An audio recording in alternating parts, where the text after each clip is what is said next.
So I came on board on this project about 5 years ago, starting to work on moving these tracks and how in the world we're ever going to get enough money to make that happen. With a lot of help from a lot of people, we came up with about 15 different fund sources from the federal government, state government, local. If there was a place to look, we looked, and we came up with around $70 million. We kind of hit this in some ways at the right time because materials and labor costs were starting to go down a little bit, so we were able to buy more for our $70 million than we might have if things were on the upswing.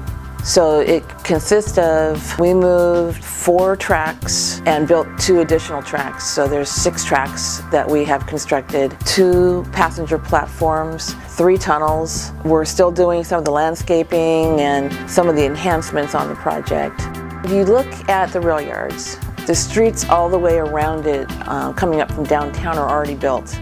So there's roads in place, there's buildings in place. In order to connect those streets through the rail yards, we have to make sure the railroad tracks that go across the streets are about 25 feet different in terms of elevation, either higher or lower than the railroad tracks, because you can't have roads crossed where cars are going directly across railroad tracks. So the railroad tracks had to be moved roughly 500 feet to the north so that we don't disrupt the rest of the downtown streets and all the buildings that are already there.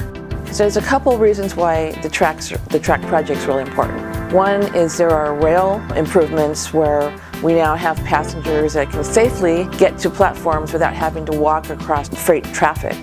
We have freight trains that move through here at about 30 miles an hour. Before this project, they were coming in and having to come to a complete stop. So if we have, say, 30 freight trains go through here a day and every single one saves 10 minutes, that's huge in terms of UP's ability to move freight. For the rail yards, we're able to bring roads all the way through both north and south and east and west, connect the rail yards to Alkali, to downtown, to the River District, and instead of just being able to drive around it or look down from the freeway, we now can actually bring people all the way through into the rail yards and knit the rail yards into the fabric around it.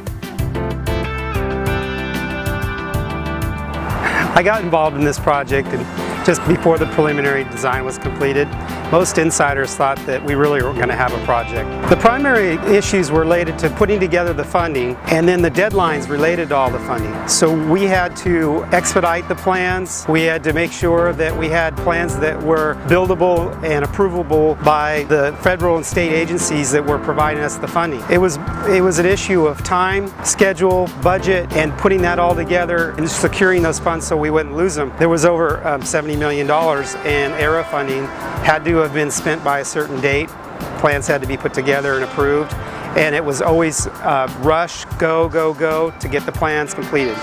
There was 3 alternatives for the Track 150 replacement project. The actual layment of the Track 150 wasn't part of our project, but the design had to be provided for in our project. So there was 3 alternatives, and the primary issue was the degree of curvature of which the trains could travel and get off the main line to Old Sac and from Old Sac to the central shops. And the alternative that was selected involved a double flange bearing diamond, where there's very few in this country. The train rides over the main line, up and over the tracks, rather on the rails, is very unique. It was the opposite of a deal breaker. It actually allowed us to move forward. It was a huge milestone. I would say the experience is more than challenging, and it is something that I probably won't have to deal with in my lifetime again. The odds of us actually having the project completed and constructed, I was giving them a 1 at 10, and then as we got longer, it was like still 50-50 because we were close to losing the funding. And to put this all together and to obtain a quality product was extremely difficult. Well, I got involved very early in the project when we were still considering questions of what is an intermodal and would we be moving the depot and would there be federal funds involved.